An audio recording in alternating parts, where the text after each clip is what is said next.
Assalamualaikum warahmatullahi wabarakatuh. Hai Sobat SMA Negeri 1 Balangitang Timur, lebih khususnya lagi kepada siswa-siswi kelas 10 MIA yang ada di SMA Negeri 1 Balangitang Timur. Sebelumnya perkenalkan, nama saya Sri Wahyuni Ponto, jurusan Pendidikan Bahasa dan Sastra Indonesia, Fakultas Sastra dan Budaya, Universitas Negeri Gorontalo. Baik teman-teman, sebelum memulai pembelajaran kita pada hari ini, alangkah lebih baiknya kita berdoa menurut agama dan kepercayaan kita masing-masing.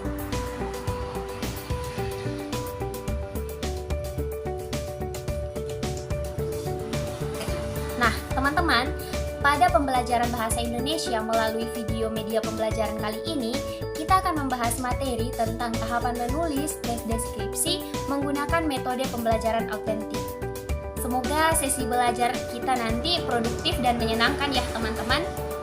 Silahkan simak video berikut ini.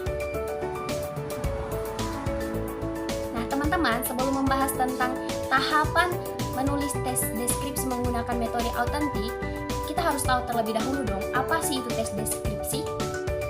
Nah, dalam Kamus Besar Bahasa Indonesia atau KBBI, teks deskripsi itu diartikan sebagai pemaparan atau penggambaran dengan kata-kata yang diuraikan secara jelas dan terperinci. Selanjutnya, apa sih itu pembelajaran autentik? Kita harus tahu dong. Jadi, istilah autentik itu didefinisikan sebagai asli, benar, dan nyata. Jadi, pembelajaran autentik itu berarti pembelajaran yang dilakukan dengan cara dan di tempat yang relevan, nyata, dalam kehidupan peserta didik, baik di dalam maupun di luar kelas. Sekarang kita masuk ke pokok pembahasan kita, yaitu tentang apa saja sih langkah-langkah menulis tes deskripsi. Jadi teman-teman, ada 4 bagian, ada 4 langkah dalam menulis teks deskripsi. Langkah yang pertama itu kita akan menentukan objek yang akan dideskripsikan, yaitu dengan cara mengamati objek yang akan dideskripsikan. Contohnya dengan mengamati hewan dan tumbuhan yang ada di lingkungan sekitar. Langkah kedua itu menetapkan bagian yang akan dideskripsikan, yaitu dengan cara menyajikan informasi tentang objek yang akan dideskripsikan. Contohnya deskripsi tentang hewan dan tumbuhan, maka dapat dideskripsikan tentang ciri-ciri fisik, manfaat, dan asal dari objek tersebut. Langkah ketiga itu ada menyusun rincian bagian yang akan dideskripsikan, yaitu dengan cara memunculkan rincian bagian dengan kesan gambaran yang kuat mengenai suatu objek yang dideskripsikan. Contohnya, itu ketika kita mendeskripsikan tentang hewan, maka kita dapat mendeskripsikan ciri-ciri fisik. Apakah hewan tersebut berkaki 2, memiliki sayap, bisa terbang, dan lain sebagainya. Serta langkah yang terakhir itu ada tentang menguraikan rincian bagian yang akan dideskripsikan menjadi tulisan deskripsi sesuai dengan tema dan judul yang ditentukan dengan memperhatikan ejaan dan tanda baca yang benar.